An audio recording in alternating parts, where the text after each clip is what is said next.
Hello everyone, welcome to WiFi study 2.0। कैसे हैं आप सभी? होप कि सभी बहुत अच्छे होंगे। चलिए जल्दी से सभी जुड़ जाइए, क्लास को लाइक कर दीजिए, शेयर कर दीजिए और स्टार्ट करते हैं यहाँ पर आज का सेशन। तो जितने भी बच्चे हैं, होप आप सभी जो है ओके लवली बॉय, हेलो बच्चा अनुज, महिमा, मंगीलाल, पूजा, सभी को हेलो, नमस्ते और वेरी गुड इवनिंग। तो यहाँ पर आपको दिया जाता है डाउट एंड सॉल्यूशन का ऑप्शन। किसी भी सवाल को लेकर अगर आपको कभी भी डाउट होता है तो आप क्या कर सकते हैं, उसका फोटो क्लिक करके एप्लीकेशन पे अपलोड कर सकते हैं। यहाँ पर आपके सवालों के जवाब आपको दे दिए जाएंगे। जिस भी टीचर से आप अपने डाउट्स क्लियर करना चाहते हैं उनको यहाँ पर टैग कर सकते हैं, रेज कर सकते हैं और उनसे सवाल पूछ सकते हैं। यहाँ पर आपको एसएससी के लिए सब्सक्रिप्शन दिए गए हैं 24 मंथ, 6 मंथ, 12 मंथ और तो इसमें क्या है, जितने भी बच्चे हैं इन सभी को एक्स्ट्रा सब्सक्रिप्शन मतलब एक्स्ट्रा मंथ आपको पढ़ने का मौका मिलेगा। तो इसमें आप जुड़कर आराम से सब्सक्रिप्शन लेकर पढ़ सकते हो। एसएससी की किसी भी सब्सक्रिप्शन के लिए आपको यूज करना होगा एक कोड जो कि है KHUSH0122। कुछ 0122 एक कोड है जिसकी वजह से आपको मिलता है 10% की छूट। ठीक है, जो भी फीस होती है उसमें 10% का आप सभी को डिस्काउंट मिलेगा। चलिए साथ ही के साथ आपको बता दिया जा रहा है कि रेलवे की जो तैयारी कर रहे हैं, देखो रेलवे का सपना ना बहुत सारे बच्चों का होता है। तो जितने भी बच्चों का सपना है ना कि रेलवे का एग्जाम देना है, तैयारी करनी है, तो भाई ये सही मौका है। अगर आप सब्सक्रिप्शन लेना चाहते हो अनअकैडमी का तो आप ले सकते हो। ठीक है, it's all up to you.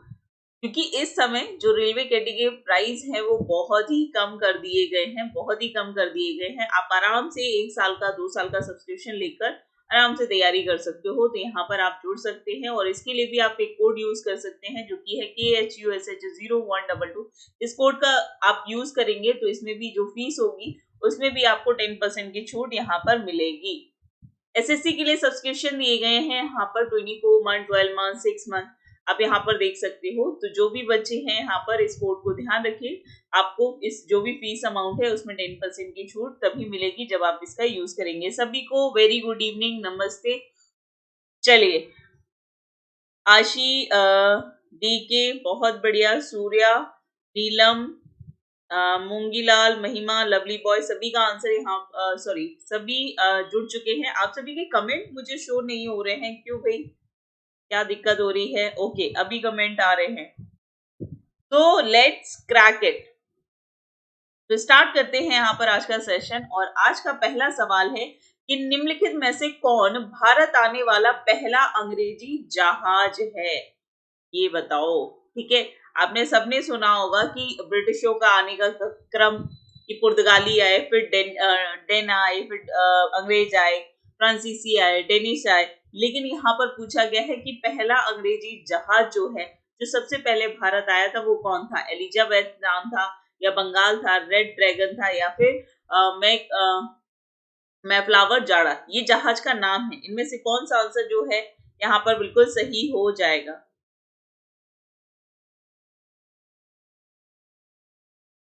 Okay चलिए जल्दी से यहाँ पर सेशन को सभी लाइक और शेयर कर देंगे और बताइए जल्दी से यहाँ पर आंसर जो है आप सभी का क्या हो जाएगा। तो बिल्कुल सही, कैप्टन हॉकिंस। ठीक है, कौन थे भाई? Captain Hawkins.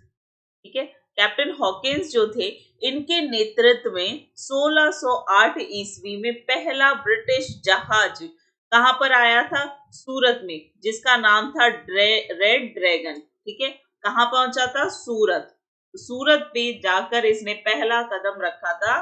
किसने? रेड ड्रैगन ने। ठीक है, तो यहाँ पर याद रखिएगा ये किसके, ये पहले अंग्रेजी शासक थे जिनका नाम क्या था?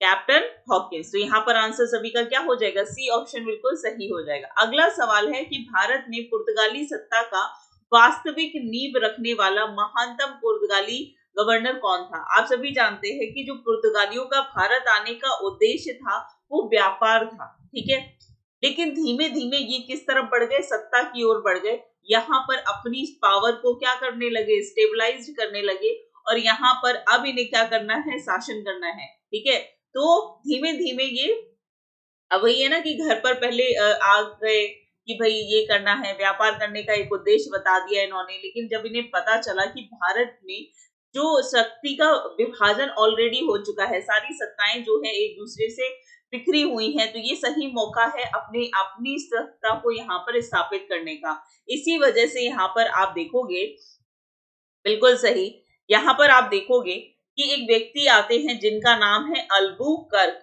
ठीक है। कौन है? अल्बुकर्क। इन्होंने 1509 ईस्वी में, ठीक है, ठीक है, ये 1509 ईस्वी में इन्होंने क्या किया? पुर्तगाली सत्ता की वास्तविक नींव रखी और इन्होंने उन 1510 ईस्वी में, ठीक है, 1510 ईस्वी में जो आपका गोवा था, ठीक है, वहां के शासक से गोवा को जीत लिया और यहाँ पर अपनी वास्तविक शक्ति को स्थापित कर दिया, ठीक है। तो याद रखिएगा किसने किया था? तो अल्बुकर्क ने, ठीक है। किसने किया था? अल्बुकर्क ने। तो यहाँ पर आंसर जो है सभी का बी ऑप्शन बिल्कुल सही हो जाएगा। अगला सवाल है आप सभी का कि भगवत गीता को अंग्रेजी में अनुवाद करने वाला पहला यूरोपियन कौन था? देखो, उस टाइम पर आप देखोगे तो 1784 में एक सोसाइटी का गठन किया गया जिसको कहा गया एशियाटिक सोसाइटी, ठीक है। ये क्या करती थी? जितने भी पुरातात्विक चीजें थी भारत में, जितने भी एंशियंट जितनी भी चीजें थी, चाहे वो आपकी कोई ग्रंथ हो या फिर हिस्टोरिकल प्लेस हो, उस पर ये रिसर्च करता था ये संस्थान एशियाटिक सोसाइटी, जिसका गठन कब हुआ था? 1784 में। तो 1700 यूसुफ खान ने छीन, हाँ, यूसुफ खान से छीन लिया था। Very good. चलिए, तो यहाँ पर अगर मैं बात करूं तो यूरोपियन में ये जो व्यक्ति रहे हैं, ठीक है, जिनका नाम था क्या? चार्ल्स विकिल्सन। इन्होंने 1785 में क्या किया? भगवत गीता, ठीक है, गीता जिसके बारे में हम पढ़ते हैं, उसको क्या किया? इन्होंने इंग्लिश में ट्रांसलेट करने की कोशिश की, ठीक है। तो याद रखिएगा ये किसके तहत किया गया था? तो एशियाटिक सोसाइटी के तहत इनको बोला गया था कि आप यहाँ के ग्रंथों के बारे में देखो। इंडियन कल्चर को अगर जानना है तो कैसे जानोगे? इंडिया के बारे में जो भी इंफॉर्मेशन है वो कैसे पता चलेगी? यही इन्होंने फायदा उठा लिया था जब हमारे लोग इन सब चीजों में आजादी की तरफ बढ़े हुए थे, और इधर एक तरफ क्या हुआ है कि इन्होंने हमारे धर्म ग्रंथ थे उनको ट्रांसलेट करके उसमें जितनी भी इंपॉर्टेंट चीजें थी उनको पहले ही जान लिया। इसीलिए उन्होंने जो आविष्कार किए या जो भी एक्सपेरिमेंट किए उसमें बहुत सारी झलक इंडियन कल्चर की देखने को मिलती है, जो कि आप लोग देखते होंगे। तो यहाँ पर आंसर जो है वो क्या हो जाएगा? सी ऑप्शन आप सभी का बिल्कुल सही हो जाएगा। अगला सवाल है यूएसए में सैन फ्रांसिस्को में गदर पार्टी की स्थापना हुई, ठीक है, सभी जानते हैं। तो जल्दी से बताओ कि सैन फ्रांसिस्को में जो गदर पार्टी की स्थापना की गई ये किसके द्वारा की गई? जल्दी से बताइए।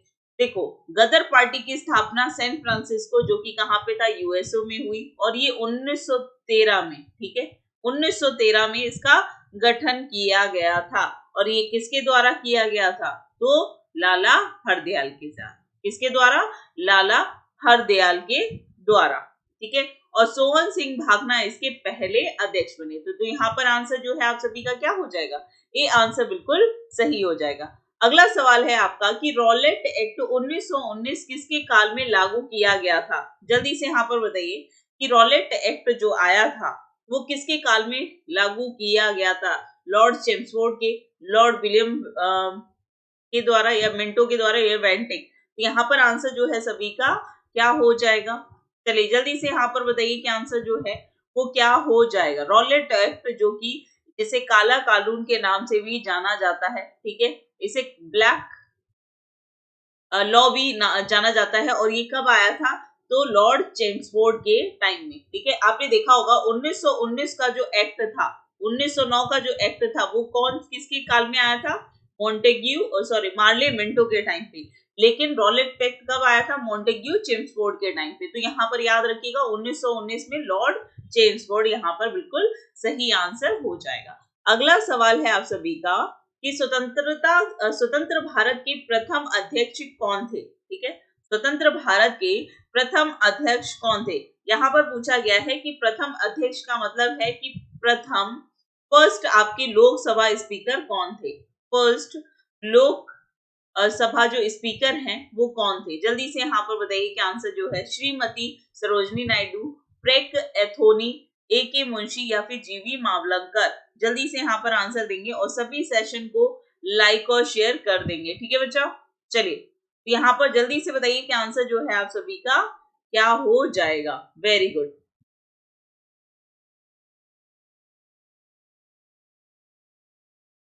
ओके, ठीक है।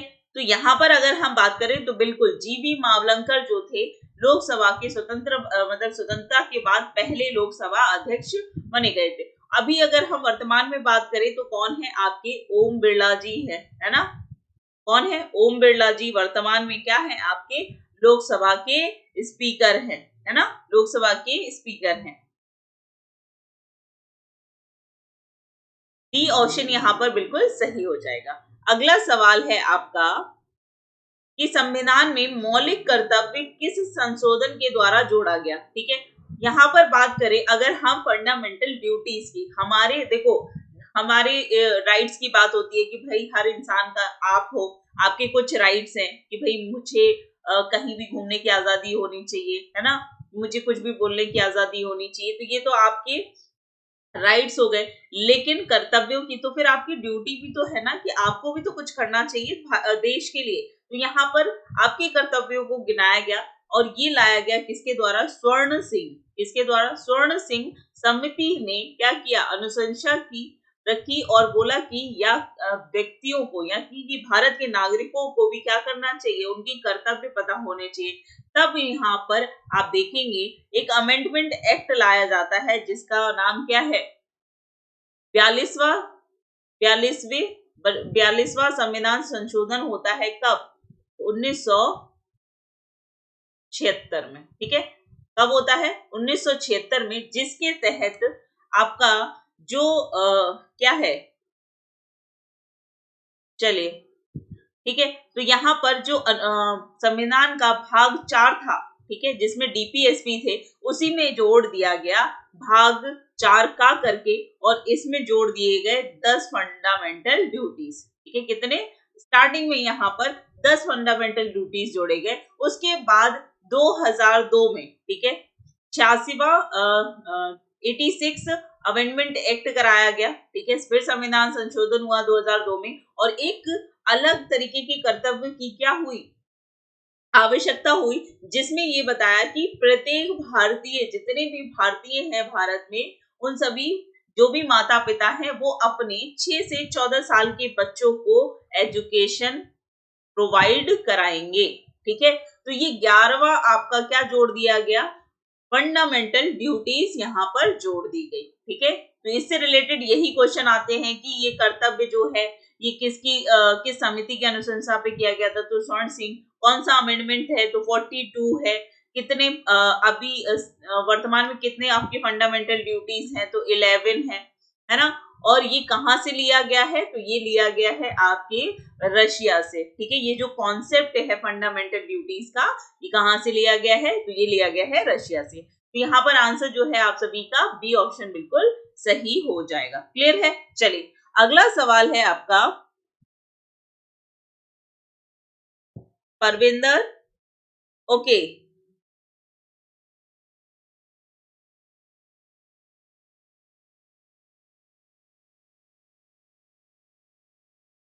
अगला सवाल है, संसद की लोक लेखा समिति का अध्यक्ष नियुक्त किया जाता है किसे। ठीक है, संसद में कुछ समितियां बनाई गई हैं, जिसमें से एक है आपकी लोक लेखा समिति। इसका अध्यक्ष किसे बनाया जाता है, लोकसभा अध्यक्ष को, भारत के प्रधानमंत्री को, भारत के राष्ट्रपति के द्वारा, या फिर राज्यसभा के अध्यक्ष को यहाँ पर बनाया जाता है। चलिए जल्दी से यहाँ पर बताइए कि आंसर जो है आप सभी का क्या हो जाएगा।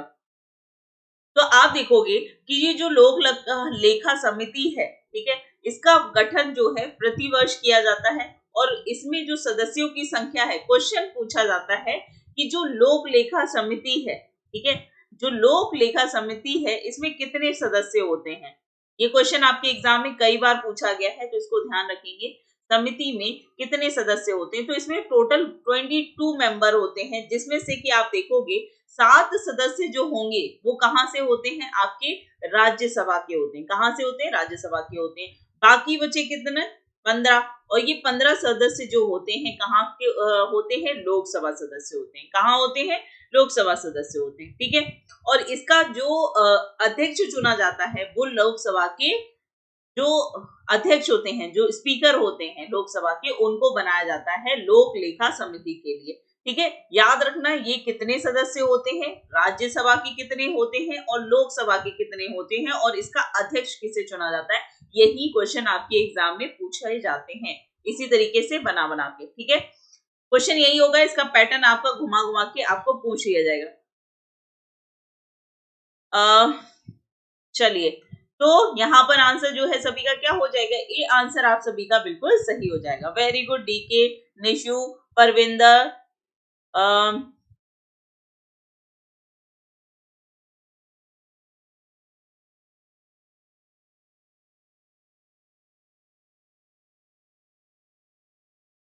अगला सवाल है कि भारत के नियंत्रक महालेखा परीक्षक की नियुक्ति कौन करता है। चलिए, अगर मैं बात करूं कि कंट्रोलर एंड ऑडिट जनरल, ठीक है, controller and audit general of India, तो इसकी अपॉइंटमेंट जो है वो कौन करता है। चलिए जल्दी से यहाँ पर बताइए कि आंसर जो है आप सभी का क्या हो जाएगा। पहली चीज, दो सवाल यहाँ पर आते हैं कि इनकी नियुक्ति कौन करता है, ठीक है, साथ ही के साथ ये किस अनुच्छेद में इनका विवरण मिलता है। ठीक है, तो यहाँ पर अगर मैं बात करूं तो इसका अनुच्छेद 148, कितना, 148 के तहत जो अनुच्छेद दिया गया है उसमें कंट्रोलर और ऑडिट जनरल के बारे में बताया गया है। और इसकी नियुक्ति की अगर हम बात करें तो कौन करता है, राष्ट्रपति करते हैं, यानी कि आपके प्रेसिडेंट करते हैं। कौन करते हैं, आपके प्रेसिडेंट करते हैं। तो यहाँ पर आंसर सभी का क्या हो जाएगा, बी आंसर बिल्कुल सही हो जाएगा। अगला सवाल है आपका कि राज्यों को भाषाई आधार पर कब पुनर्गठित किया गया है। ठीक है, देखो पहले तो राज्यों को ऐसे ही बनाया गया। क्या चल क्या रहा है भाई, क्या चल रहा है, बहुत देर से इग्नोर कर रही हूँ, लेकिन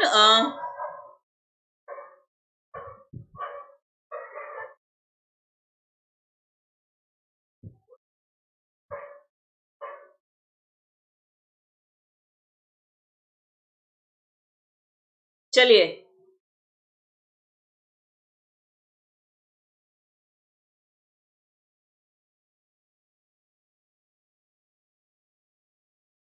ओके, ये क्या चल क्या रहा है भाई।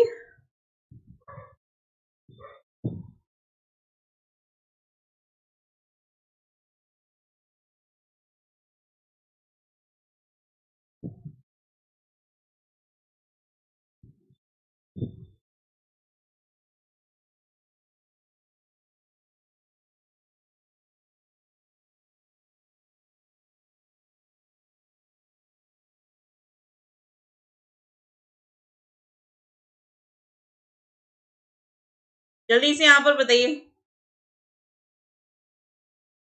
भाई। देखो मैंने आपको कई बार बोला है, इस तरीके के लोग आएंगे क्लास में और आपको डिस्टर्ब करेंगे, और ये सिर्फ इसीलिए डिस्टर्ब करते हैं कि आप पढ़ाई ना कर पाओ।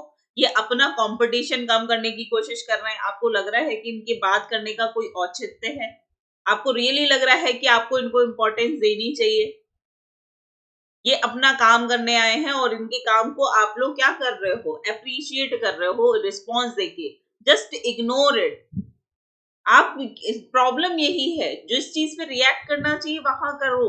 आपके लिए क्या गलत है, क्या सही है, क्या उस पे ध्यान दो। ये लोग जो कर रहे हैं इन्हें करने दो। क्या करेंगे, बोलेंगे, फिर बोलते बोलते थक जाएंगे, फिर चले जाएंगे। ठीक है, इग्नोर करिए इनको।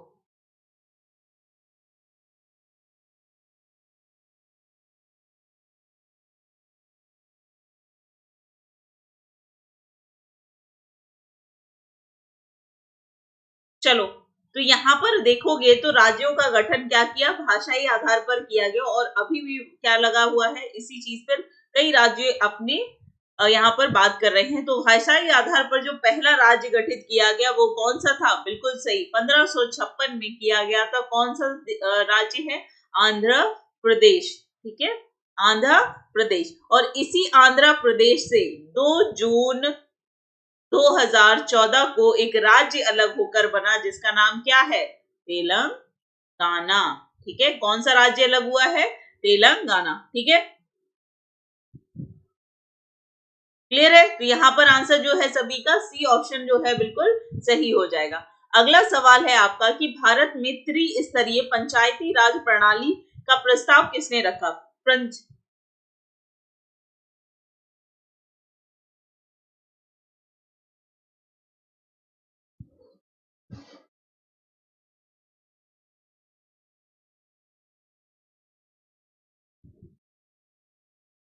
हद होती है बिल्कुल, मतलब क्या बोला जाए।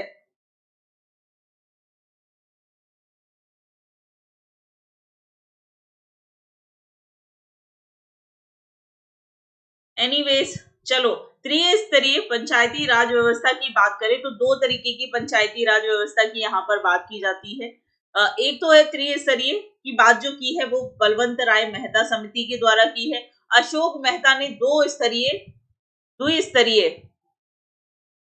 द्विस्तरीय पंचायती राज व्यवस्था की बात की है। तो याद रखना, द्विस्तरीय किसने कही है और त्रिस्तरीय त्रिस्तरीय किसने की है, बलवंत। ठीक है, तीन की बात कर रहे हैं तो बलवान है, और द्विस्तरीय कौन कर रहे हैं, तो अशोक कर रहे हैं। ठीक है, तो यहाँ पर आंसर जो है वो क्या हो जाएगा आप सभी का, ये आंसर बिल्कुल सही हो जाएगा। अगला सवाल है कि भारत के दक्षिणी छोर का नाम क्या है। The southern most point of India is name of. जल्दी से बताइए यहाँ पर आंसर जो है वो क्या हो जाएगा। चलो जल्दी जल्दी से यहाँ पर आंसर दो कि आंसर जो है। ओके विक्रांत, ठीक है, चलो जल्दी से यहाँ पर बताओ। तो सबसे अगर आप देखोगे तो ये है भारत, ठीक है, और यहाँ पर है भाई आपका, ये हो गया श्रीलंका, और यहाँ पर आप देखोगे तो यहाँ पर है आपका अंडमान निकोबार आइलैंड। ठीक है, अगर हम मुख्य, अच्छा, साउदर्न मोस्ट पॉइंट जो है वो किस तरीके से, इस तरीके से डिसाइड होता है। अगर आप देखोगे कि जो इक्वेटर है, ये वाला जो क्षेत्र है ये 8 डिग्री 4 सेकंड पर है, 8 डिग्री 4 सेकंड पर है। लेकिन इंदिरा पॉइंट जो है, इंदिरा पॉइंट यहाँ पर ग्रेट निकोबार, कहां पर, ग्रेट निकोबार एक आइलैंड है अंडमान निकोबार में, ग्रेट निकोबार, यहाँ पर एक द्वीप है जिसका नाम क्या है, Indira point. Indira point, Indira point की अगर हम बात करें तो ये जो इंदिरा पॉइंट है ये है आपका 6 डिग्री 4 सेकंड पर। ठीक है, तो अगर यहां से अगर आपकी अक्षांश रेखा इस तरीके से होकर गुजरती है, इसका मतलब 6 पॉइंट, तो सबसे नीचे दक्षिण में कौन सा है आपका, इंदिरा पॉइंट है। ठीक है, कौन सा है, इंदिरा पॉइंट है। क्लियर है, चलो, कौन सा है, सॉरी, इंदिरा पॉइंट। ठीक है, तो कभी भी पूछा जाए तो यहाँ पर आंसर जो है वो क्या हो जाएगा। लेकिन कभी पूछा जाए कि मुख्य भूमि में, ठीक है, भारत की मुख्य भूमि का सबसे दक्षिणतम पॉइंट कौन है, तब आप कहोगे कौन सा है, कन्याकुमारी। ठीक है, कन्याकुमारी। सबसे उत्तरतम पॉइंट की अगर हम बात करें, ठीक है, अगर हम सबसे नॉर्दर्न पॉइंट की बात करें तो कौन सा है, इंदिरा कोल। इंदिरा कोल जो है सबसे उत्तरतम बिंदु है। अगर मैं बात करूं सबसे वेस्टर्न यानी कि पश्चिम में, तो यहाँ पर है गुजरात में, जिसका नाम है गौर मोता। ठीक है, क्या नाम है, गौर मोता, जो कि कहाँ है, गुजरात राज्य में है। और यहाँ पर सबसे ईस्टर्न की बात करें तो यहाँ पर एक जगह है कीबिथु। कौन सा है, कीबिथु, ये सबसे ईस्टर्न पॉइंट है। क्या है, सबसे ईस्टर्न पॉइंट है। ठीक है, तो याद रखिएगा, इंदिरा कोल जो है नॉर्दर्न है, गौरमोता वेस्टर्न है, किबिथु ईस्टर्न पॉइंट है, कन्याकुमारी मेनलैंड का दक्षिणतम भाग है, और अगर सबसे दक्षिणतम बात करें तो इंदिरा पॉइंट है। क्लियर है। अगला सवाल है आपका कि निम्नलिखित में से किस राज्य की भूमि भारत के पूर्वी और पश्चिम तट पर स्थित है। ठीक है, तो भारत में एक राज्य की एक क्षेत्र है जो कि आपके पूर्वी भारत के पूर्वी तट पे भी है, और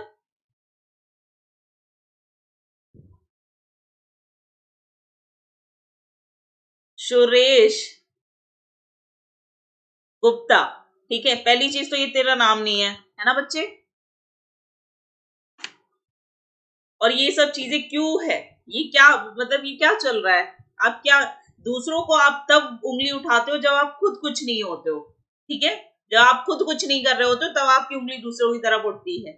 आप खुद किसी लायक हो जाओ, अगर आप सच में इतने बिजी हो, आपके पास काम है, आप रिस्पॉन्सिबल हो, तो आपको ये करने का टाइम नहीं मिलना चाहिए। लेकिन आप कर रहे हो, इसका मतलब आप पूरी तरीके से खाली हो। जो छोटी छोटी जो नुक्कड़ पे दुकानें नहीं होती हैं, वहां बैठ के जो लड़के बैठ के बदतमीजी देते हैं, आप उस कैटेगरी के बच्चे हो। ये तरीका नहीं है किसी से बात करने का। आप ये क्या माहौल खराब कर रहे हो? आप क्लास में आए हो, आप क्लास करो ना। Why are you disturbing?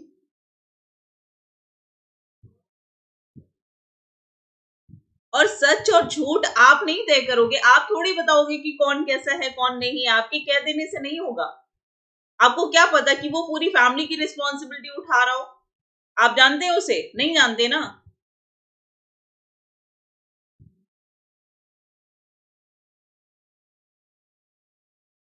हद हो गई है बिल्कुल। मतलब कोई कुछ कह नहीं रहा है। सबकी घर की फैमिलीज की अलग रिस्पॉन्सिबिलिटी होती है, अलग प्रॉब्लम्स होती हैं। यहाँ जितने भी बच्चे पढ़ रहे हैं, सभी के घर में कुछ ना कुछ प्रॉब्लम होगी, लेकिन उस प्रॉब्लम को फेस करके टाइम निकाल के यहाँ पर पढ़ाई करने की कोशिश कर रहे हैं। और आप यहाँ आके क्या कर रहे हो? इन बच्चों को डिस्टर्ब कर रहे हो। क्या मिल रहा है इससे? क्या कर लोगे? 2 महीने बाद इन बच्चों का एग्जाम है। तो आप सभी से कह रही हूँ कि ऐसे लोगों को इग्नोर करो। ये जानबूझ के टीच करते हैं क्योंकि ये खुद किसी लायक नहीं है। इसीलिए जस्ट फोकस, अपनी पढ़ाई पे ध्यान दो, है ना। चलिए, आपके पास टाइम बहुत कम है, बहुत कम है, तो प्लीज प्लीज प्लीज अपने ऊपर ध्यान दीजिए बच्चा।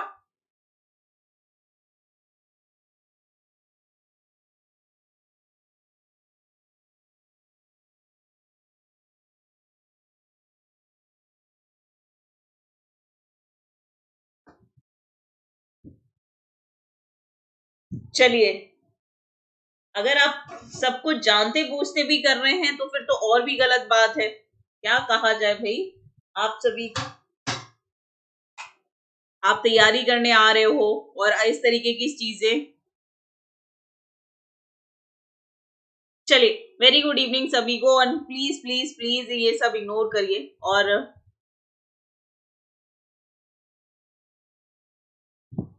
एक सेकेंड रुक जाओ। आप नहीं मानोगे ना सुरेश, आपके लिए क्या किया जाए? बिल्कुल बिल्कुल, ब्लॉक ही कराना पड़ेगा।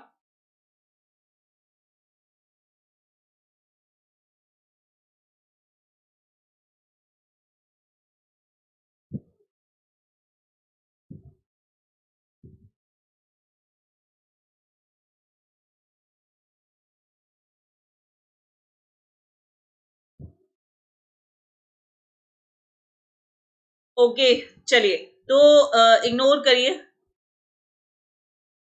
विकास, चलो पढ़ाई कर लो यहाँ पर। लवली, बस बच्चे नहीं। चलिए, तो यहाँ पर हम बात कर रहे थे किसके बारे में? यहाँ पर हम बात कर रहे थे किसके बारे में कि कौन सा ऐसा क्षेत्र है जो कि आपकी पूर्वी तट और पश्चिमी तट दोनों जगह पर स्थित है। तो यहाँ पर आप देखोगे तो बिल्कुल सही आंसर आप लोगों ने दिया है पुदुचेरी। क्या दिया है? पुदुचेरी। पुदुचेरी और कराईकल अगर आप देखोगे, इस तरीके से अगर आप देखोगे तो यहाँ पर, ठीक है, पुदुचेरी और कराईकल, यहाँ है आपका पुदुचेरी। ये क्या है? आपका तमिलनाडु है। क्या है? तमिलनाडु। तो यहाँ पर है आपका क्या? पुदुचेरी। ठीक है।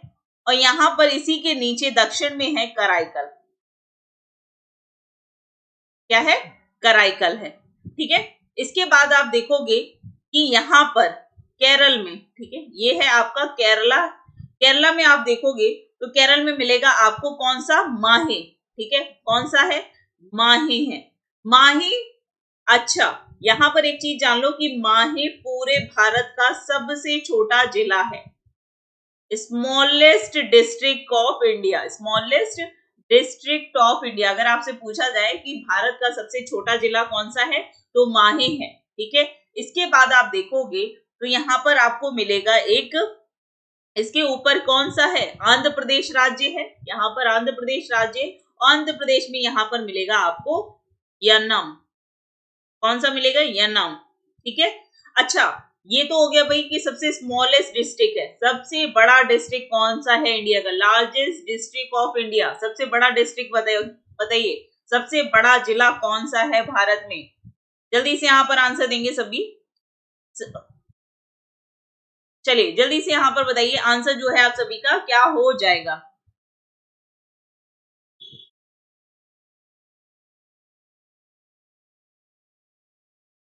बिल्कुल मुनीन्द्र, आपको टेलीग्राम शेयर कर दिया जाएगा।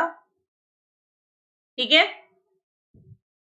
तो यहां पर अगर मैं बात करूं तो बताइए जल्दी से, तो सबसे बड़ा जो जिला है वो कौन सा है? कच्छ। ठीक है, कौन सा है? कच्छ, जो कि कहाँ है? गुजरात में। तो कभी भी पूछा जाए सबसे बड़ा जिला कौन सा है भारत में, कच्छ है। सबसे छोटा कौन सा है? माहे। ठीक है, कौन सा है? माहे। चलिए अगला सवाल है आपका कि हिमालय की सबसे पूर्वी चोटी कौन सी है? ठीक है, हिमालय पर्वत श्रृंखला की अगर हम बात करें तो सबसे पूर्वी चोटी कौन सी है? ठीक है, इस तरीके से है। आपको पता है यहाँ पर कौन सी है? आपका ट्रांस हिमालय है। ठीक है, 3 भागों में बांटा गया है, 4 भागों में। Trans Himalaya, great Himalaya, lesser Himalaya और चौथा कौन सा है? आपका शिवालय। तो यहाँ पर है ट्रांस हिमालय, इसके नीचे जो है ग्रेट हिमालय है। ठीक है, ग्रेट हिमालय का विस्तार जो है आप पर पूर्व से पश्चिम आप देखोगे। हाँ बिल्कुल डीके, बिल्कुल उनकी बहन भी आईएएस हो गई हैं। बहुत अच्छे, मुनेन्द्र, रंजन, प्रतीक, संजय, अटल, सभी का आंसर सही आ रहा है। सभी का आंसर आ रहा है कंचनजंगा। यहाँ पर पूछा गया है सबसे पूर्वी चोटी, इसका मतलब इसके दक्षिण पूर्वी छोर की चोटी। ठीक है, इसका मतलब क्या है? पूर्वी छोर की सबसे चोटी। तो मैंने आपको पढ़ाया था कि ग्रेट हिमालय, ठीक है, ग्रेट हिमालय का जो विस्तार है ये कहां से है? ये है आपके नंगा पर्वत, नंगा पर्वत से लेकर नामचा बरवा तक, नामचा बरवा तक। ठीक है, नामचा बरवा तक। ठीक है, यहां पर है आपका कौन सा? नंदा पर्वत। सबसे पश्चिम जो ग्रेट हिमालय की सबसे पश्चिमी चोटी है उसका नाम क्या है? नंगा पर्वत है। और सबसे पूर्वी कौन सी है? तो नामचा बरवा, जो कि कहाँ है? अरुणाचल प्रदेश में। ठीक है, कहाँ है? अरुणाचल प्रदेश में। अभी समझ आया कि यहाँ पर कंचनजंगा नहीं बल्कि आंसर क्या हो जाएगा आपका? नामचा बरवा हो जाएगा। अगर आपसे पूछा जाता कि भारत की सबसे ऊंची चोटी कौन सी है तो कंचनजंगा, या फिर नेपाल में स्थित या फिर सिक्किम में स्थित ऊंची चोटी कौन सी है तब कंचनजंगा होता। ठीक है, यहाँ पर याद रखिएगा कौन सा है? नामचा Barwa is the right answer. Clear है? चलिए अगला सवाल है आप सभी का कि भारत में सबसे ऊंचा जलप्रपात कौन सा है? शिमशा, होगेन का, होनेकल, या फिर कोर्टलम, या फिर जोंग जलप्रपात। तो इसका सही आंसर होगा क्या? जोंग जलप्रपात, जो कि कहां पर है? कर्नाटका में है। ठीक है, कहां पर है? कर्नाटका में है। और किस नदी से बनता है? झरना क्या होता है? कोई नदी बहकर आ रही है और ऊंचाई से नीचे गिर रही है तो उसे क्या बनता है? जलप्रपात बनता है, यानी कि वाटरफॉल हो रहा है। तो ये जो है कर्नाटका में किस नदी के द्वारा बनता है? शरावती नदी। कौन सी नदी? शरावती नदी। ठीक है, तो यहाँ पर आंसर जो है सभी का डी ऑप्शन बी बिल्कुल सही हो जाएगा। ओके निशु, मुनेन्द्र, प्रतीक, मरकहवा, प्रकाश, देशभक्ति, रंजन, आशुतोष, संजय, विकास, सभी का आंसर यहाँ पर बिल्कुल सही है। अगला सवाल है निम्नलिखित में से कौन भारत का सबसे अधिक आर्द्र स्थल है? ठीक है, सबसे ज्यादा वेटेस्ट स्थल है कौन सा? महाबलेश्वर, चेरापूंजी, उदहक मंडलम, या फिर मासिन राम। चलिए जल्दी से यहाँ पर आंसर देंगे। ओके श्यामलाल,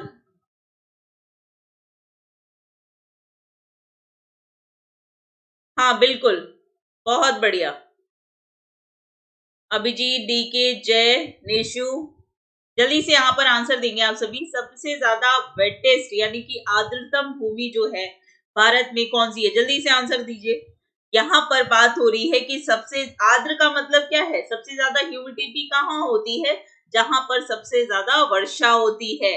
तो भारत में सबसे ज्यादा वर्षा वाला क्षेत्र जो है वो कौन सा है? मासिन राम है, जो कि कहाँ है? खासी की पहाड़ी। खासी की पहाड़ी कहाँ है? खासी पहाड़ी।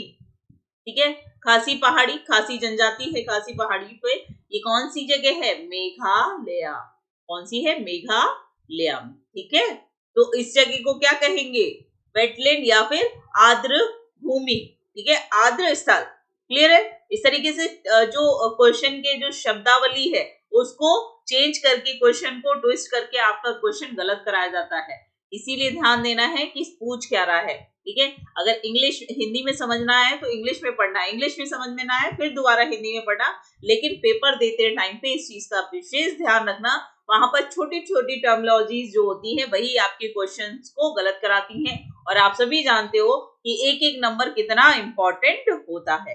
बहुत बढ़िया, चलिए तो यहाँ पर आंसर जो है क्या हो जाएगा, डी ऑप्शन आपका सभी का सही हो जाएगा। अगला सवाल है कि वायुमंडल में प्राप्त गर्मी कहाँ से आती है। आप देख रहे हो, हाँ बिल्कुल निशु, कंप्यूटर के भी क्वेश्चंस आप लोगों को करा दूंगी, परेशान मत हो। अभी आपका 30 सितंबर तक क्वेश्चन हम सारे प्रीवियस ईयर के क्वेश्चंस देखेंगे। इसके बाद 1 अक्टूबर से, ठीक है, 1 अक्टूबर से क्या करेंगे, हम टॉपिक वाइज पढ़ेंगे, ठीक है। हमें सारे के सारे टॉपिक भी कंप्लीट करने हैं, है ना, स्टैटिक जीके के सारे टॉपिक्स क्लियर करने हैं। तो स्टैटिक जीके का टॉपिक वाइज एक एक टॉपिक को बहुत ही बारीकी से याद करते हुए चलेंगे। स्टैटिक जीके का 25 क्वेश्चन है वो आपके कहीं से भी नहीं छूटने चाहिए, इतनी प्रैक्टिस कर लेनी है, और 2 महीने कोई बहुत बड़ा टाइम नहीं है। लेकिन इसका मतलब ये नहीं है कि आप सिर्फ स्टैटिक जीके ही पढ़ते रहोगे, इसके अलावा आपका मैथ रीजनिंग है, ठीक है, हिंदी इंग्लिश है, तो उसको भी ढंग से पढ़िए। चलिए बिल्कुल सही, यहाँ पर अगर हम बात करें तो क्या होता है कि सबसे ज्यादा यहाँ पर सबका आंसर आ रहा है सूर्य तप। एक्चुअली में क्या होता है, सूर्य तप की बात करें तो सूर्य से जो विकिरण आती है, सूर्य से जो विकिरण आती है वो लघु तरंगों के तौर पर आती है, ठीक है। तो यहाँ पर जो विकिरण आती है वो रिस्पॉन्सिबल होती है किसके लिए, यहाँ पर गर्मी के लिए। आप देखोगे कि यहाँ पर बोला जाता है कि पॉल्यूशन हो जाता है तो गर्मी बढ़ जाती है। क्यों बढ़ जाती है, क्योंकि पॉल्यूशन में जो कार्बन और नाइट्रोजन और सल्फर की जो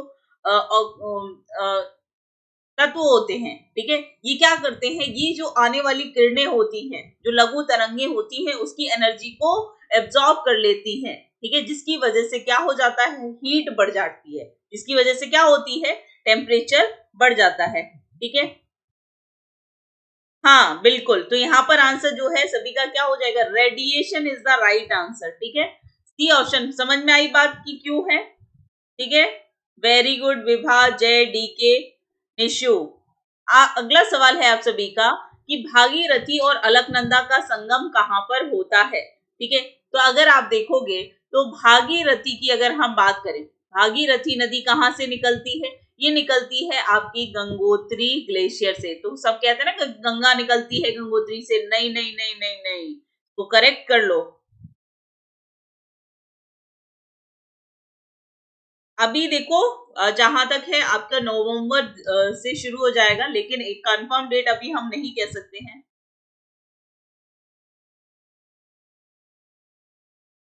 तो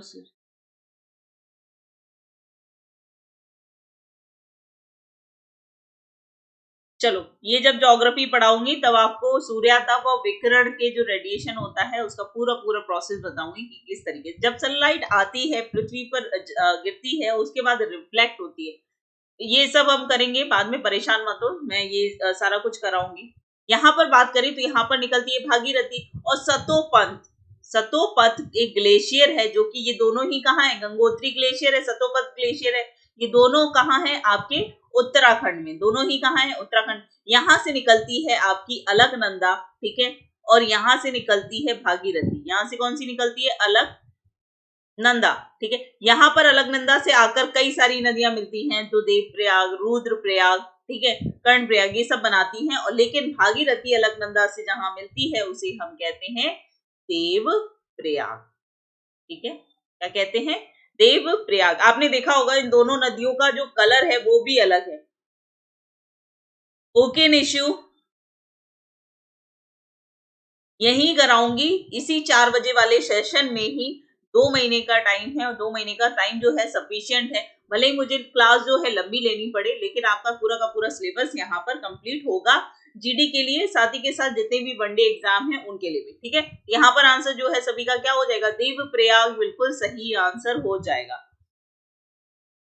हाँ जी बिल्कुल, ज्योग्राफी के जितने भी टॉपिक हैं उनको हम यहाँ पर करेंगे। अब बात करेंगे कि सतपुड़ा और विंध्यन के बीच में कौन सी नदी बहती है। तो यहाँ पर आप देखोगे ये है विंध्यन पर्वत श्रृंखला, यहाँ पर है सतपुड़ा, इसके मध्य में एक नदी बहती है जिसका नाम आपको बताना है। चलिए जल्दी से यहाँ पर बताइए, रुद्रप्रयाग पर मंदाकिनी नंदाकिनी मिलते हैं, कड़ पर पिंडर और अलकनंदा मिलते हैं। बहुत बढ़िया।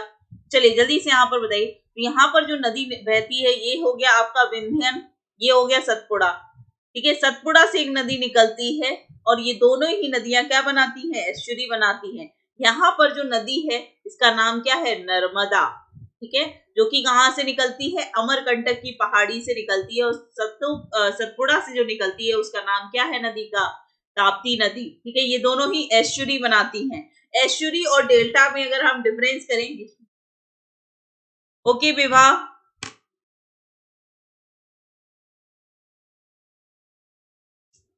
ओके,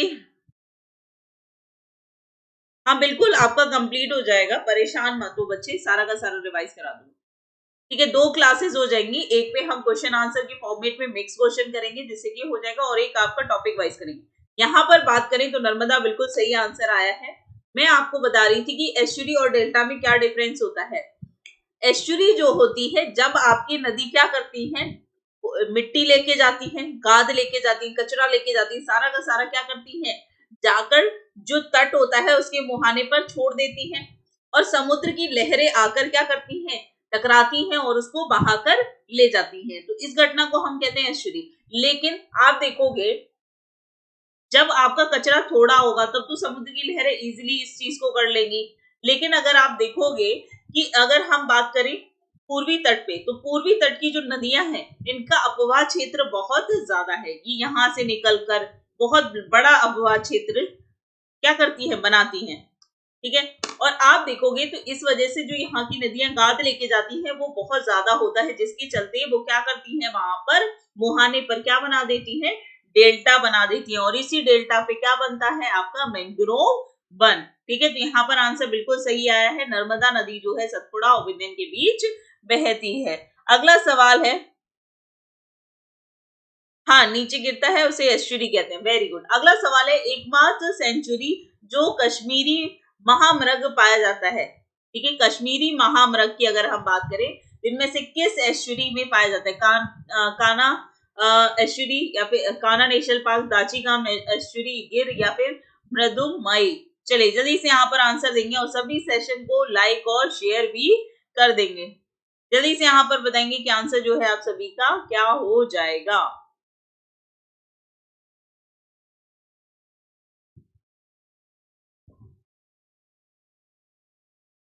जल्दी से बताइए कि यहाँ पर आंसर जो है आप सभी का बिल्कुल सही आंसर जो है क्या हो जाएगा, दाची गांव बिल्कुल सही आंसर हो जाएगा।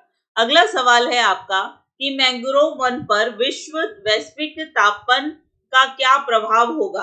अगर मैं बात करूं मैंग्रोव वन पर वैश्विक तापन का क्या प्रभाव होगा, जल्दी से बताइए यहाँ पर आंसर जो है आप सभी का क्या हो जाएगा। चलिए, तो यहाँ पर आप देखोगे कि अगर विश्व का टेम्परेचर बढ़ता है, अगर ग्लोबल वार्मिंग होती है, तो क्या होगा कि ग्लेशियर पिघलेंगे। ठीक है, अगर ग्लेशियर पिघलते हैं उसमें फ्रेश वाटर है, याद रखिएगा ग्लेशियर की अगर हम बात करें तो यहाँ पर फ्रेश वाटर आपको मिलेगा, और जब ग्लेशियर पिघलेंगे तो यहाँ पर टेम्परेचर बढ़ा, ग्लेशियर पिघले और समुद्र का स्तर क्या हो जाएगा, बढ़ जाएगा। तो ये सभी के सभी जो मैंग्रोव वन है, ठीक है, इन समुद्र के किनारे हैं, है ना, सभी तटों के किनारे हैं, तो ये क्या हो जाएंगे, जलमग्न हो जाएंगे, यानी कि जल के अंदर दब जाएंगे। ठीक है, जल के अंदर समा जाएंगे। तो यहाँ पर आंसर जो है सभी का क्या हो जाएगा, बी आंसर, यानी कि यहाँ पर बिल्कुल सही हो जाएगा। क्यों हो जाएगा, समझ में आ रही है बात। अगला सवाल है आपका कि सोपान कृषि कहाँ की जाती है। ठीक है, स्टेप फार्मिंग जो है वो कहाँ पर की जाती है, जल्दी से यहाँ पर बताओ। स्टेप, चलिए जल्दी से यहाँ पर बताइए, स्टेप फार्मिंग की अगर हम बात करें तो ये कहाँ पर की जाती है। बहुत अच्छे, अनुराग, अभिजीत, संजय, सुजीत, मुनेन्द्र, जनकपाल, प्रतीक, गोल्डन सिंह, विकास, यश, प्रकाश, गदाधर, बहुत बढ़िया। चलिए जल्दी से यहाँ पर आंसर दीजिए, सभी का आंसर जो है क्या हो जाएगा। तो बिल्कुल सही आंसर है कि जो सोपानिक कृषि होती है, यानी कि सीढ़ी नुमा, ठीक है, इस तरीके से, ठीक है, तो पहाड़ियों को क्या किया जाता है, इस तरीके से काट के उस पे सीढ़ी नुमा यहाँ पर क्या किया जाता है, आपकी एग्रीकल्चर की जाती है। आप लोगों ने सभी ने देखा होगा पहाड़ी क्षेत्रों पे क्या करना, ठीक है। अगर यहाँ पर सीधे सीधे करने की कोशिश करें तो वो हो नहीं सकता है, क्योंकि अगर यहाँ पर इस तरीके से अगर पानी डाला जाए इसमें तो ये सारा बह के तुरंत नीचे आ जाएगा। लेकिन अगर ये पानी सीढ़ी नुमा रहेगा तो ये पानी बह के इधर जाएगा, फिर धीमे धीमे, तो ये भी एक अच्छे तरीके से यहाँ पर स्लो माउंटेन। वेरी गुड, नमस्ते सुनील, विभा, वेरी गुड परविंदर, बहुत बढ़िया। ठीक है, तो यहाँ पर आंसर जो है सभी का क्या हो जाएगा, ये आंसर बिल्कुल सही हो जाएगा। अगला सवाल है कि HYV कार्यक्रम को भारत में भी किया जाता है। ठीक है, HYV कार्यक्रम जो है, ठीक है, ये क्या है, HYV क्या है, जल्दी से यहाँ पर बताओ। HYV का यहाँ पर क्या मतलब है, विभा, जय शर्मा, बहुत बढ़िया। चलो जल्दी से यहाँ पर आंसर दो कि अगर मैं बात करूं कि यहाँ पर जो HYV है ये क्या है, इसका मतलब है, H का मतलब है हाई, V का मतलब है ईल्ड और V का मतलब है वैरायटी। याद आया कुछ? ठीक है, तो इसका मतलब है कि हाई यील्ड वैरायटी, उच्च गुणवत्ता वाले बीजों का प्रयोग करके क्या करना, कृषि की उपज को बढ़ाना। और इसको कहा गया आपका क्या, इसी घटना को कहा गया आपका हरित क्रांति। देखो इसी तरीके से टर्मोलॉजीज को चेंज करके आपके क्वेश्चन को गलत कराएगा कमीशन। ठीक है, हाई यील्ड वैरायटी इज, ठीक है, क्या हो जाएगा, हाई यील्डिंग वैरायटी होगा। ठीक है, यील्डिंग वैरायटी, यहां पर ये भी लिख सकते हो। ठीक है, तो इसकी शुरुआत जो है भारत में किसके द्वारा की गई थी, MS स्वामीनाथन के द्वारा। किसके द्वारा की गई थी, MS स्वामीनाथन के द्वारा। तो याद रखिएगा ये किससे रिलेटेड है, नव एग्रीकल्चर यानी न्यू एग्रीकल्चर पॉलिसी के तहत इसको किया गया है, क्योंकि बीजों की क्वालिटी अगर अच्छी होगी तो क्या होगा, प्रोडक्शन भी ज्यादा होगा। ठीक है, चलिए अगला सवाल है आप सभी का कि निम्नलिखित में से किस भारतीय राज्य में अनुसूचित जनजाति आबादी का संकेंद्रण जो है सबसे अधिक है। चलो, मध्य प्रदेश, असम, बिहार और उड़ीसा। चलो यहाँ पर आपको बताना है कि सबसे ज्यादा जो ST, ठीक है, शेड्यूल्ड ट्राइब्स जो है वो भारत के किस राज्य में सबसे ज्यादा पाए जाते हैं। और साथ ही के साथ आप मुझे बताओगे सबसे ज्यादा शेड्यूल्ड कास्ट के जो लोग हैं वो किस राज्य में सबसे ज्यादा इनकी पॉपुलेशन पाई जाती है। MS स्वामीनाथन, बहुत बढ़िया। हरीश, यश, बच्चे मैं यूपी से हूँ। ठीक है, तो यहाँ पर अगर मैं बात करूं तो ST कैटेगरी यानी कि ST ट्राइब जो शेड्यूल्ड ट्राइब्स है इसकी सबसे ज्यादा पॉपुलेशन जो है वो कहां पर है, मध्य प्रदेश में है। कहां पर है, मध्य प्रदेश में है। ठीक है, मध्य प्रदेश में सबसे ज्यादा अनुसूचित जनजाति रहती है। तो यहाँ पर आंसर जो है ए हो जाएगा। लेकिन अगर आपसे पूछा जाए कि अनुसूचित जाति यानी कि शेड्यूल कास्ट के लोग सबसे ज्यादा कहाँ रहते हैं, तो ये मिलेंगे आपको कहाँ पर, उत्तर प्रदेश में। कहाँ पर, उत्तर प्रदेश में अनुसूचित जाति की संख्या जो है सबसे सर्वाधिक है। ठीक है, क्लियर है, बहुत बढ़िया। तो यहाँ पर आंसर जो है वो क्या हो जाएगा, ए आंसर याद रखिएगा, क्योंकि ये आपकी जनगणना से पूछे गए सवाल होते हैं। अब पूछेंगे कि 2011 की अंतिम जनगणना परिणाम के अनुसार भारत का जनघनत्व, जनघनत्व का क्या मतलब है, यहाँ पर लोगों की संख्या, लोगों की संख्या 1 किलोमीटर स्क्वायर में अगर हम बात करें, ठीक है, 1 वर्ग किलोमीटर में अगर हम बात करें तो वहां पर लोग 1 वर्ग किलोमीटर में कितने लोग रहते हैं, जिसको कहा जाता है जनघनत्व। तो यहाँ पर 325, 352, 372 या फिर 300, हाँ, नॉर्मन बोरलॉग ने विश्व में, और वो भी मेक्सिको सिटी के अंदर, इसको एक्सपेरिमेंट किया था। किसको, हाई यील्ड वैरायटी, जिसमें उन्होंने किसके बीजों का प्रयोग किया था, मक्का के। लेकिन MS स्वामीनाथन ने भारत में किस पे किया, तो आप देखेंगे कि उच्च गुणवत्ता वाले बीज लेकर आए थे, किसके, गेहूं के। बहुत बढ़िया, जल्दी से बताओ कि अगर 1 स्क्वायर किलोमीटर की अगर हम बात करें तो भारत में 2011 की जनगणना के अनुसार 1 वर्ग किलोमीटर में 382 लोग रहते हैं। कितने लोग रहते हैं, 382 लोग रहते हैं। ठीक है, अब सवाल आता है कि सबसे ज्यादा जनघनत्व जो है, ठीक है, सबसे ज्यादा पूरे इंडिया की अगर हम बात करें तो सबसे ज्यादा जनघनत्व जो है वो किसका है।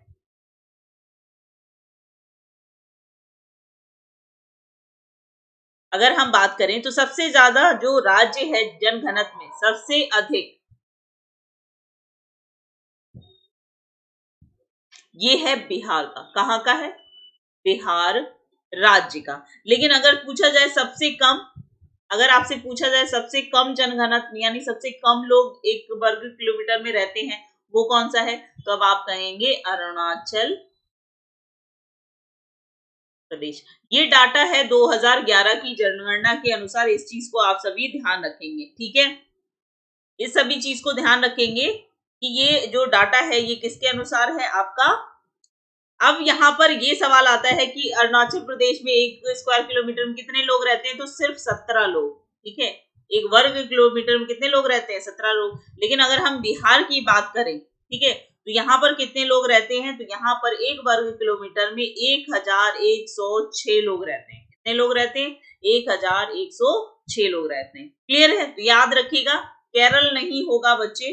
केरल में जो है यहाँ पर सबसे शिक्षित वर्ग के लोग रहते हैं, ठीक है? तो यहाँ पर आंसर जो है सभी का डी ऑप्शन बिल्कुल सही हो जाएगा। अगला सवाल है आपका कि वायु में नाइट्रोजन का प्रतिशत कितना होता है? चलिए जल्दी से यहाँ पर आंसर देंगे सभी कि वायुमंडल में, हाँ परसेंटेज में पंजाब है, पॉपुलेशन में यूपी है। बहुत बढ़िया यश, वेरी गुड। जल्दी से यहाँ पर बताइए। अगर आप देखोगे, हाँ बिल्कुल दिल्ली।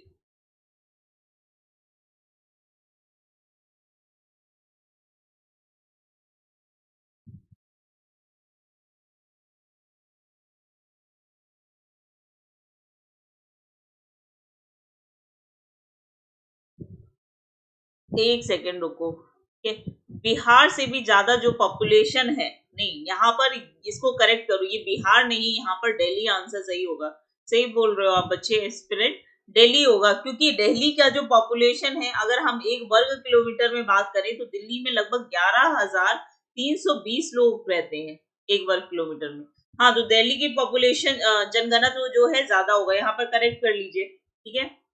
चलिए अगला सवाल है आपका कि नाइट्रोजन जो है इसका प्रतिशत कितना होता है? इसका प्रतिशत होता है 78.03, ठीक है? कितना होता है? 03 होता है सबसे अधिक। पहले नंबर पे सबसे ज्यादा वायुमंडल में पाई जाने वाली गैस है। दूसरे नंबर पर अगर हम बात करें तो दूसरे नंबर पे कौन सी है? आपकी ऑक्सीजन है, ठीक है? कौन सी? ऑक्सीजन। इसकी कितनी मात्रा है? 20.95%। कितना है? 20.95%। तीसरे नंबर पर सबसे ज्यादा जो गैस पाई जाती है उस वो कौन सी है? तब है आपकी ऑर्गन। कौन सी है? ऑर्गन है, जिसकी संख्या कितनी है? 0.93%।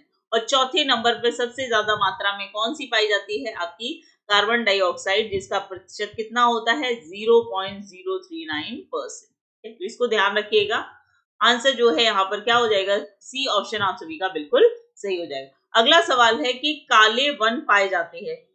ब्लैक फॉरेस्ट की बात की गई है यहाँ पर। किसकी? ब्लैक फॉरेस्ट कहाँ पाया जाता है? जल्दी से बताओ। Black forest France, Germany, Czechoslovakia या फिर रोमानिया? जल्दी से यहाँ पर बताएंगे कि ब्लैक फॉरेस्ट जो है स्थित है कहाँ पर?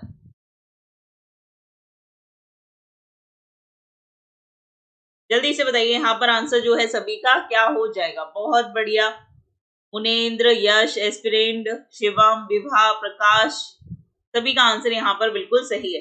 तो अगर मैं बात करूं किसकी, तो बिल्कुल सही आंसर है जर्मनी में, ठीक है? कहां पर? जर्मनी में स्थित है आपका ब्लैक फॉरेस्ट माउंटेन। इस ब्लैक फॉरेस्ट माउंटेन की सबसे ऊंची चोटी है फोल्डबर्ग, ठीक है? कौन सी है? फोल्डबर्ग इसकी सबसे हाईएस्ट चोटी है, ठीक है? हाईएस्ट पीक ब्लैक फॉरेस्ट की, ठीक है? और यहीं से एक नदी निकलती है जो कि यूरोप की दूसरी सबसे लंबी नदी है, सेकंड लार्जेस्ट रिवर। कौन सी है बताएगा कोई? क्योंकि यूरोप की फर्स्ट लार्जेस्ट की अगर हम बात करें तो वो कौन सी नदी है? तो वो है आपकी वोल्गा। कौन सी है? वोल्गा रिवर है। सेकंड लार्जेस्ट की अगर हम बात करें तो कौन सी नदी है? आपकी डेन्यूब। कौन सी नदी है? डेन्यूब। और यही डेन्यूब नदी कहां से निकलती है? तो ये निकलती है आपके ब्लैक फॉरेस्ट से। कहां से निकलती है? ब्लैक फॉरेस्ट से। तो याद रहेगा। और इसी के पास पूरे के पूरे यूरोप की 10 राजधानियां स्थित हैं। किस नदी के किनारे? डेन्यूब नदी के किनारे। इसको हम बाद में डिटेल में पढ़ेंगे। यहाँ पर आंसर जो है क्या हो जाएगा सभी का? बी ऑप्शन बिल्कुल सही हो जाएगा। अब सवाल है कि संसार का सबसे अधिक आर्द्र महाद्वीप, हमने पढ़ा था कि भारत का सबसे आर्द्र स्थल यानी कि वेटेस्ट जो क्षेत्र है, रीजन है, वो कौन सा था इंडिया में? मासिन राम था, पढ़ाया था मैंने, अभी बताया था। और यहाँ पर पूछा गया कि संसार में, अब अगर पूछा जाए संसार में सबसे ज्यादा आर्द्र क्षेत्र कौन सा है, तो एशिया, यूरोप, उत्तरी अमेरिका और दक्षिणी अमेरिका। जल्दी से बताइए। चलो इसको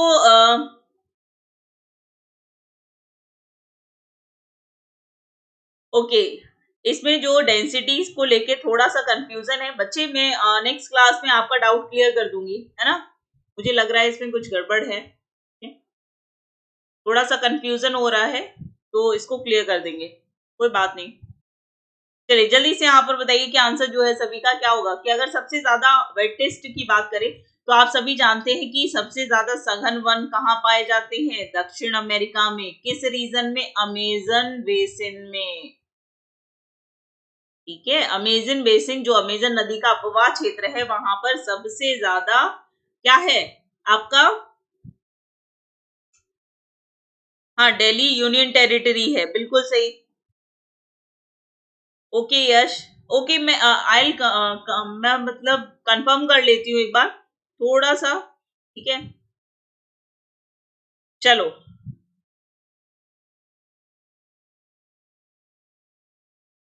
डोंट वरी, परेशान मत हो, ठीक है।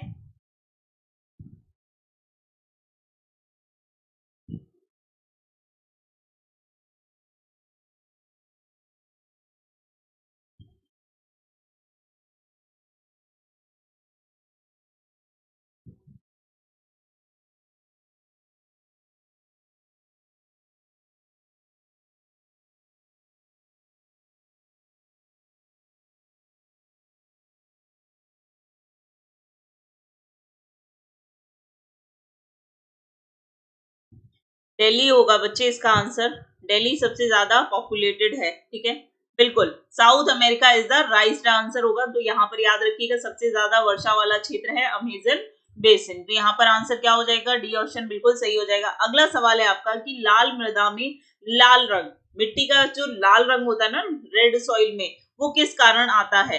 नाइट्रोजन, ह्यूमस, लोहा और तावा। तो सभी जानते हैं कि मिट्टी में क्या पाए जाते हैं? आपके खनिज तत्व पाए जाते हैं। तो यहाँ पर अगर हम बात करें तो नाइट्रोजन, ह्यूमस, लोहा, तांबा की, तो बच्चे दिल्ली आंसर सही होगा। Delhi is the most densed populated. चलिए जल्दी से यहाँ पर दो, हाँ बिल्कुल, जल्दी से यहाँ पर आंसर देंगे। सभी का आंसर जो है क्या हो जाएगा? और सेशन को सभी लाइक और शेयर भी कर देंगे। तो यहाँ पर अगर मैं बात करूं तो बिल्कुल सही है कि लोहा, आयरन जो होता है, देखो आपका ब्लड का कलर रेड होता है, क्यों? क्योंकि उसमें हीम होता है। हीम का मतलब क्या होता है? आयरन। इसी तरीके से मृदा में क्या होते हैं? आयरन ऑक्साइड पाए जाते हैं, जिसकी वजह से इसका कलर कैसा होता है? रेड होता है, ठीक है, कैसा होता है?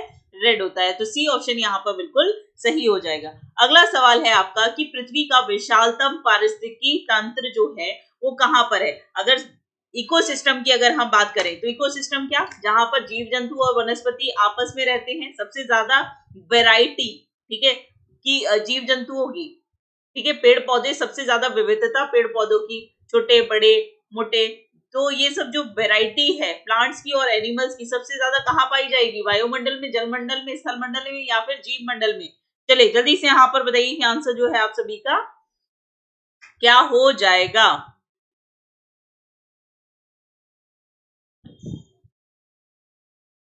बहुत बढ़िया, चलिए जल्दी से यहाँ पर आंसर देंगे। तो अगर आप देखोगे तो 71% पे क्या है? 71% पे आपका वाटर है, ठीक है, 71% पे आपका वाटर है। तो सीधे सीधे यहाँ पर आपको आंसर मिल जाएगा कि जल मंडल जो है, हाइड्रोस्फीयर जो है, सबसे ज्यादा बड़ा लार्जेस्ट इकोसिस्टम होगा। सीधी सीधी बात है, ठीक है। अगला सवाल है आपका कि कौन सा खनिज एल्यूमिनियम का अयस्क है? इनमें से कौन सा खनिज जो है एल्यूमिनियम का अयस्क है? हेमेटाइट, बॉक्साइट, मैग्नेटाइट या फिर सिडेराइट? जल्दी से यहाँ पर आंसर देंगे। सभी का आंसर जो है वो क्या हो जाएगा? चलिए इनमें से एल्यूमिनियम की अगर हम बात करें तो एल्यूमिनियम का जो सबसे अयस्क है वो कौन सा है, बॉक्साइड है, ठीक है, कौन सा है, बॉक्साइड है। और आप देखोगे तो जो बॉक्साइड होता है ये किस प्रकार की चट्टानों से प्राप्त होगा, एल्यूमिनियम अगर पूछा जाए आपसे कि किस प्रकार की चट्टानों से प्राप्त होता है, ये होता है आपका लेटेराइट, लेटेराइट चट्टाने जो होती हैं, ठीक है, चट्टाने भी होती हैं और उन्हीं से क्या बनती है, आपकी मृदा बनती है। तो इसमें पाया जाता है आपका एल्यूमिनियम। भारत में अगर आपसे पूछा जाए कि भारत में सबसे ज्यादा ये कहाँ पे होता है, तो याद रखिएगा कहाँ पर होता है, उड़ीसा राज्य में, ठीक है, कहाँ पर, उड़ीसा राज्य में, ठीक है। चलिए, तो यहाँ पर आंसर जो है बी ऑप्शन बिल्कुल सही हो जाएगा। अगला सवाल है कि अम्लीय वर्षा में क्या होता है जिससे वनस्पति नष्ट हो जाती है। एसिड रेन आप सभी जानते हैं। अगर हम एसिड रेन के बारे में बात करें, बहुत अच्छे, बॉक्साइड विभा, वेरी गुड। तो यहाँ पर अगर हम बात करें तो वनस्पति जो है नष्ट हो जाती, क्यों, क्योंकि उसमें आपका क्या होता है, जल्दी से आंसर दीजिए, तो उसमें होता है आपका सल्फ्यूरिक एसिड, ठीक है। सल्फर डाइऑक्साइड और नाइट्रोजन ऑक्साइड मिलकर क्या करते हैं, ये एसिड रेन बनाते हैं, ठीक है। सल्फर के ऑक्साइड और नाइट्रोजन के ऑक्साइड मिलकर क्या बनाते हैं, जो बारिश होती है, तो पॉल्यूशन जो होता है, पॉल्यूशन जो होता है, जो आपका धुआं निकलता है, उसमें सल्फर और नाइट्रोजन के ऑक्साइड्स होते हैं और ये क्या करते हैं, बारिश के साथ रिएक्ट कर लेते हैं और क्या करते हैं, जब ये पृथ्वी पर गिरते हैं तो पूरी की पूरी मिट्टी को खराब करते हैं, पेड़ पौधों को खराब करते हैं, घरों को खराब करते हैं, ठीक है। तो इसी को कहा जाता है आपका अम्लीय वर्षा। तो यहाँ पर आंसर जो है डी ऑप्शन आप सभी का बिल्कुल सही हो जाएगा। क्लियर है।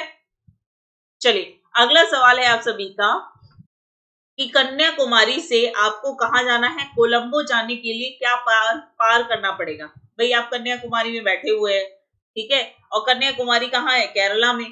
कन्याकुमारी से आपको जाना है कोलंबो। कोलंबो कहाँ है, श्रीलंका में। तो आपको क्या किससे होके जाओगे, पाक जलडमरू से, पाक खाड़ी से, मन्नार की खाड़ी और कुक जलडमरू से। तो जल्दी से यहाँ पर बताएंगे कि आंसर जो है सभी का क्या हो जाएगा। आप क्या क्रॉस करके जाएंगे। हाँ जी बिल्कुल, बिहार ने इस बार 20 साल बाद मतलब एकदम शान कर दी है, ठीक है, बिल्कुल। चलिए जल्दी से यहाँ पर बताइए कि आंसर जो है, तो यहाँ पर आप देखोगे एप्सिडेंट मुरेंद्र,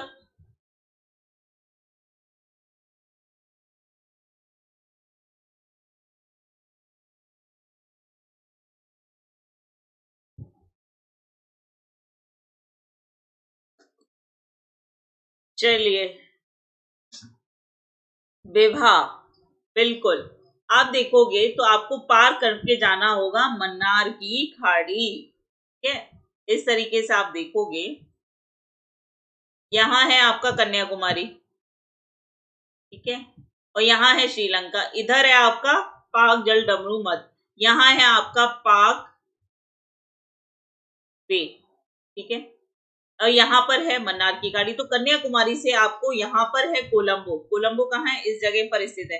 तो यहीं से तो जाओगे, तो यहाँ से यहाँ तक जाने के लिए ये कौन सी जगह है, ये है आपका गल्फ ऑफ मन्नार, ठीक है, गल्फ ऑफ मन्नार। तो यहाँ पर आंसर जो है सभी का क्या हो जाएगा, मन्नार की खाड़ी बिल्कुल सही आंसर हो जाएगा। थोड़ा सा मैप को अपने दिमाग में रखिए और फिर सवाल का जवाब देंगे तो आपका आंसर बिल्कुल सही आएगा। अगला सवाल है आप सभी का कि सारगेसो समुद्र की किस महासागर में स्थित है। सारगेसो जो है एक प्रकार की क्या है, घास है, ग्रास है, ठीक है। सारगेसो जो है घास है, ये किस प्रकार में कहां पर किस महासागर में पाई जाती है, अटलांटिक महासागर, प्रशांत महासागर, हिंद महासागर और आर्कटिक महासागर। चलिए जल्दी से यहाँ पर आंसर देंगे।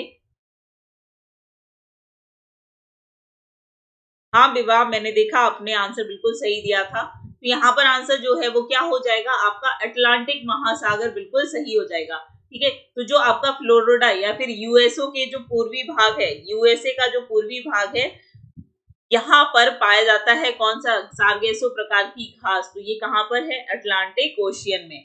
अगला सवाल है आप सभी का कि 1488 में कितने केप ऑफ गुड होप की खोज की। केप ऑफ गुड होप जो है ये कहाँ है, आप देखोगे तो अफ्रीका कॉन्टिनेंट के सबसे दक्षिणी भाग को क्या कहा जाता है, केप ऑफ गुड होप। क्या कहते हैं? Cape of good hope. तो यहाँ पर इसके ऊपर है यूरोप पूरा। तो यूरोप से पहले कहाँ पहुंचे?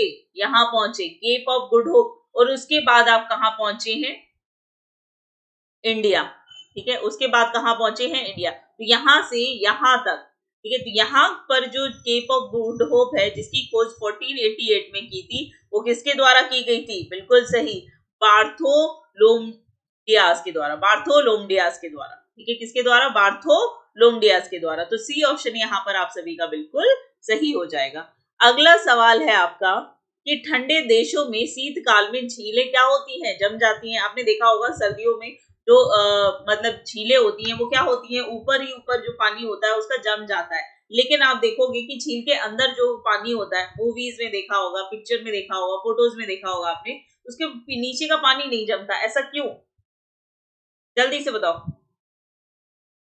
जल्दी से बताइए। क्योंकि ऊपर का टेम्परेचर जो है वो क्या हो जाता है? 0 डिग्री पर पहुंच जाता है। ठीक है, 0 डिग्री सेल्सियस पे पहुंच जाता है।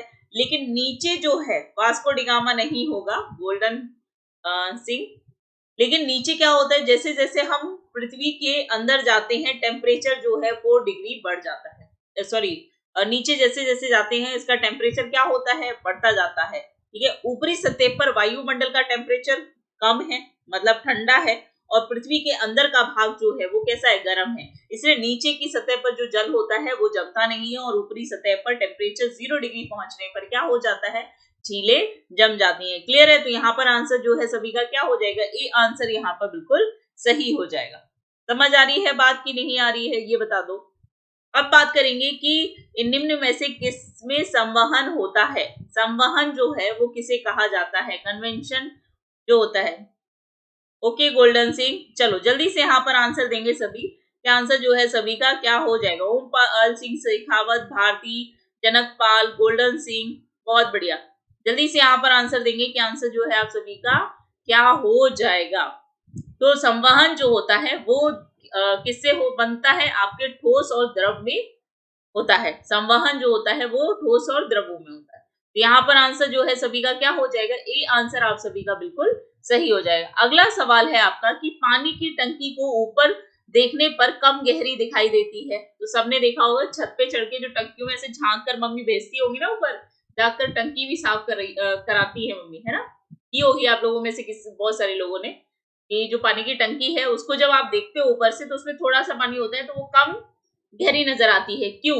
क्योंकि उसमें जो अपवर्तन होता है, जब रिफ्लेक्शन होता है, जिसकी वजह से क्या होता है? उसकी जो गहराई है वो हमें कम दिखाई देती है। तो यहाँ पर डी ऑप्शन जो है आप सभी का बिल्कुल सही हो जाएगा। अगला सवाल है कि वाहनों के अग्र दीपों में किस प्रकार के दर्पण का इस्तेमाल किया जाता है? तो जितने भी आपकी गाड़ियां होती है उसमें हेडलाइट लगी होती है, और वो जो हेडलाइट होती है वो किस प्रकार का दर्पण होता है? यानी कि शीशा होता है आपका, समतल, अवतल, उत्तल और परवलयी दर्पण। चलिए जल्दी से यहाँ पर बताइए। जो हेडलाइट की बात हो रही है, एक होता है साइड मिरर, ठीक है, गाड़ी के राइट और लेफ्ट साइड में शीशे लगे होते हैं जिसमें लगा होता है आपका उत्तल लेंस। लेकिन यहाँ पर बात हो रही है हेडलाइट की। तो हेडलाइट में जो लगा होता है उसको कहते हैं परवलयी दर्पण। क्या बोलते हैं? परवलयी दर्पण। यानी कि डी ऑप्शन यहाँ पर बिल्कुल सही हो जाए। परवलयी दर्पण क्यों लगाया जाता है? क्योंकि जो प्रकाश उससे निकलता है वो स्कैन नहीं होता, मतलब फैलता नहीं है। अगर आप देखोगे तो जो अवतल लेंस होता है, अवतल लेंस कैसा होता है? कुछ ऐसा होता है, ठीक है। अवतल लेंस कैसा होता है? ऐसा होता है। जब यहाँ से एक रेज गुजरेगी तो ये क्या करती है? इस तरीके से बिखर जाती है, ठीक है। क्या करती है? बिखर जाती है। लेकिन यही चीज अगर हम इसमें देखेंगे तो ये क्या होती है? ऐसे गुजरेगी, इस तरीके से गुजरने पर जो रेज होती हैं वो क्या होती हैं? जाकर एक जगह मिल जाती हैं। और परवलयी में बात करेंगे तो ये सभी जितनी भी रेज होती है उसको एकत्रित करने का यहाँ पर कार्य करता है, ठीक है। तो यहाँ पर आंसर जो है सभी का डी ऑप्शन बिल्कुल सही हो जाएगा। अब सवाल है कि वर्णांता, ठीक है। अगर हम बात करें ब्लाइंडनेस की तो एक प्रकार का दोष है। ब्लाइंडनेस की अगर हम बात करें एक प्रकार का दोष है, तो का प्रयोग किया जा सकता है। अगर किसी को वर्णांता है तो किस प्रकार के लेंस का प्रयोग करके इसको दूर किया जाता है? अवतल लेंस, उत्तल लेंस, सिलेंड्रिकल लेंस या फिर उपर्युक्त में से कोई नहीं। जल्दी से यहाँ पर आंसर देंगे और सेशन को सभी लाइक एंड शेयर कर देंगे।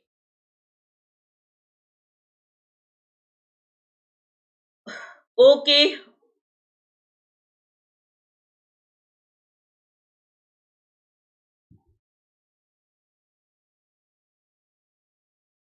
चलिए जल्दी से यहाँ पर बताइए कि आंसर जो है आप सभी का क्या हो जाएगा। इसका सही आंसर क्या होगा कि भाई कोई भी नहीं, यानी कि डी। तो ये एक प्रकार का दोष है, वर्णांता जब किसी को हो जाता है तो उसको कलर में डिफरेंस करने में प्रॉब्लम होती है। जैसे हम कोई भी चीज देखते हैं तो हमें पता है कि इसका कलर ब्लैक है, व्हाइट है, येलो है, ग्रीन है ना, ठीक है। तो हम सारे कलर्स को बहुत अच्छे से देख सकते हैं, लेकिन जिनको ब्लाइंडनेस होती है वो कलर में डिफ्रेंशिएट नहीं कर पाते हैं। तो इनका इसका किसी भी प्रकार के लेंस का प्रयोग करने पर क्या होता है, इसमें इम्प्रूवमेंट या फिर इसको सही नहीं किया जा सकता है। तो यहाँ पर आंसर जो है डी ऑप्शन बिल्कुल सही हो जाएगा। चलिए, तो ये था आज का सेशन आप लोगों का।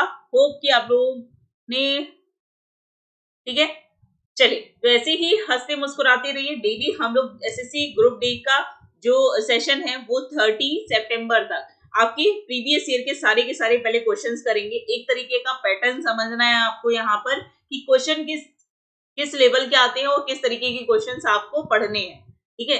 आप जब पढ़ाई करते हो तो आपको कितना डेप्थ में जाके पढ़ना है, ये चीज आपको समझ में आती है जब आप प्रीवियस ईयर के क्वेश्चंस लगाते हो। इसके बाद जब 1 अक्टूबर से हम शुरू करेंगे तो हम पूरा का पूरा स्टैटिक जी के टॉपिक वाइज करेंगे, ठीक है। जितने भी टॉपिक हैं उनको हम एक एक टॉपिक करके, हाँ ठीक है, तो यहाँ पर याद रखिएगा। और डेली आपका सेशन जो है वो 4 बजे चलता है, इसको ध्यान रखिए। इसके अलावा आपका 8 बजे क्लास होती है, 8 बजे क्लास होती है आपकी एप्लीकेशन पे। तो जितने भी बच्चे हैं आप सभी जुड़कर एप्लीकेशन पे भी मेरे साथ पढ़ सकते हैं। तो सभी टाइम से आ जाया करो। हाँ बिल्कुल बच्चे, बिल्कुल यही टाइम है। यश यूपी में कहाँ से हो? यूपी में मैं ताज नगरी से हूँ, ठीक है। चलो, तो ऐसे ही हंसते मुस्कुराते रहिए, अपना ख्याल रखिए, अपने परिवार का ख्याल रखिए। Thank you so much, take care, bye bye.